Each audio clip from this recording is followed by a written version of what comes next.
Poďte si so mnou spraviť guláš pre môjho tatina. Takže mám tu nakrájané 3 cibule. Dám si 2 stručiky cesnaku a dám to na olej. Takže poďte so mnou. Na olej dám cibulu aj cesnak. Nechám to zarestovať a pridáme si ostatné suroviny. Idem pridať nakrájané bravčové mäso. Nechám orestovať. Do gulášu pridávam ešte 2 papriky a rajčiny. Takže si ich umiem, nakrájam a pridám k mäsku.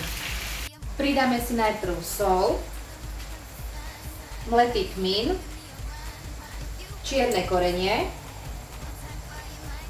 a červenú mletú papriku.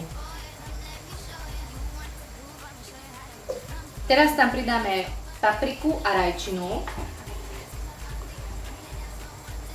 Zamiešame. A ďalej tam pridám horčicu a kečup. Kto nechce kečup, môže si pridať rajčinový pretlak, ale nám to viac chutí s kečupom miesto rajčinového pretlaku. Pridávam ešte toto gulášové korenie maďarské, je trošku také pikantnejšie, takže ho nedám veľa, pretože tam je čili, dám ho tak akurát, aby moc neštípalo. Teraz idem pridať horčicu.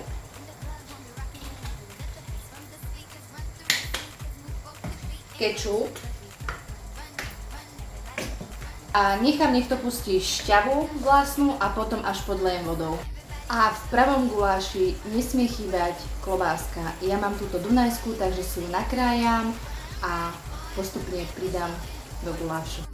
Dáme si malú ochutnávku.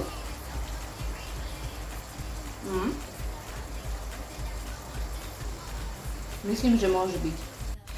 A teraz prišiel ten čas, kedy tam prilejem vodu a nechám to variť a postupne budem dolievať vodu, aby sa mi úplne nevyparila, aby mäso neprihorelo. A guláš nechám variť aspoň 1,5 hodiny. A teraz si tam pridáme zemiaky.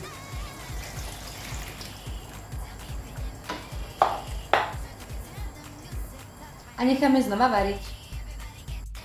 A ideme tam dať klobásku. A necháme ešte variť.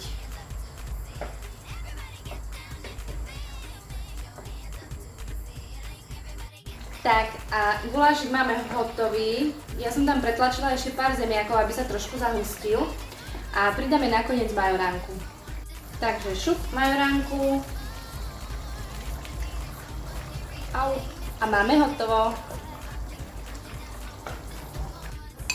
Ochutnáme a podávame s fajnovým mekučkým chlebíkom.